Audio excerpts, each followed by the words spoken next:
Hey everyone, echohack here. I just woke up after my well-deserved sleep for my rank 2 finish for SSF Hardcore Season 1 Diablo 4 race.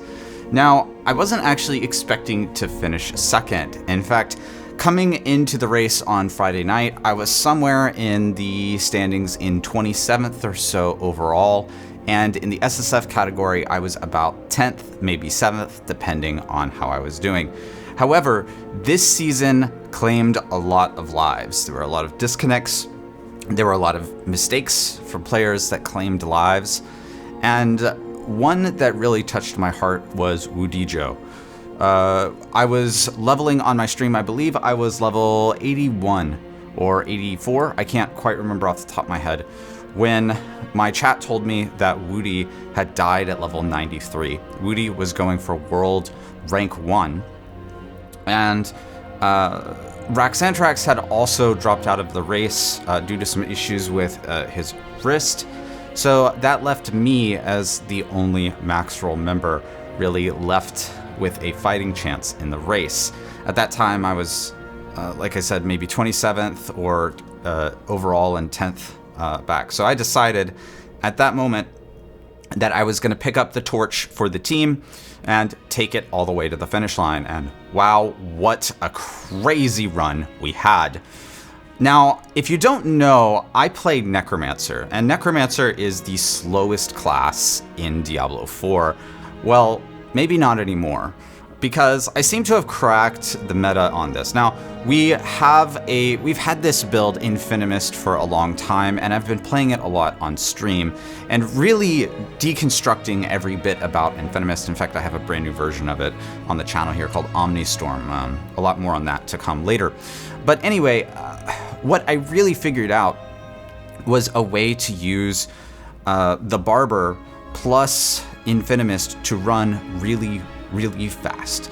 And in fact, I was running so fast and doing so much damage that the damage would happen behind me off screen and the enemies would die as I run through them. So basically, my blood mist, I run over the enemies, they start taking damage, the damage starts building up. I go completely off screen and I don't even see the enemies die or hear them die. There's no cues whatsoever unless I happen to double back in that dungeon and see that the enemies are just gone now. So the build that we came up with was A, born of experience, but B, also born of luck. I really kind of got very lucky that my character was going this fast. Now, the crazy thing about this is that I'm getting a little bit older now, so racing for Season 1, Rank 1, against some of these really young guys, young gamers, I just can't stay up for 27 hours at a time to fight these guys. So just the time investment that's required is something that would knock me out of the race. So in general, I try to take a more measured approach to the races. I try to sleep, 5 hours a night, and then I take an hour and a half nap during the day. I make sure I have lots of food nearby, probably some kind of caffeine or water. I take stretch breaks, use the bathroom. I play very safely, right? Because it would devastate me to lose my character.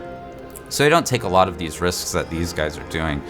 But regardless of that, that actually set me up to be in the perfect position to go from that rank, 10 position in SSF all the way to rank 2. We passed a lot of people along the way, and we went really fast. My Necromancer was actually able to clear up to 10 levels higher in Nightmare Dungeons. And if you don't know, Nightmare Dungeons had a change this season where instead of being 3 levels higher for 25% XP bonus being the max bonus you could get, now it's 10 levels higher for a 15% maximum bonus. So I was able to secure that, and I was mostly doing 8s higher, 9s higher, and 10s higher.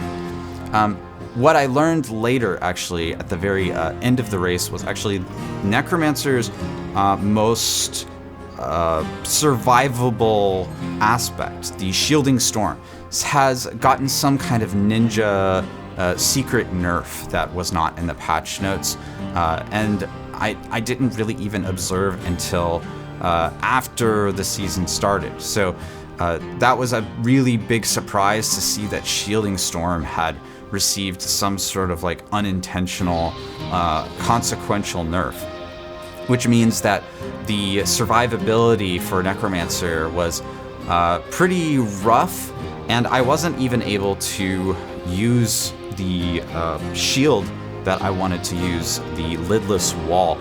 When I got it at finally at level 97, I wasn't able to use my shield because my regular shield had so much survivability on it, and lidless wall, of course, has offensive stats on it, things like attack speed and damage to distant, right? So anyway, this was just an absolute crazy train ride. I'm glad I was able to pick up the win in second for the MAXROLL team and carry the torch for Woody and Rex as far as I could possibly catch it. Unfortunately, I wasn't able to get in first. Zero G, fellow content creator, was able to get in first. He was just so far ahead of me when I had decided to actually try to go for the gold and just stream nonstop, basically. Anyway, those of you who tuned into my stream live on Twitch, thanks for all of your support, and thank you for cheering me on. It was great to race kind of alongside many of you, and I hope I inspired a lot of you as well to try out the Necromancer and to see that this class really is capable of some really strong things, especially this season.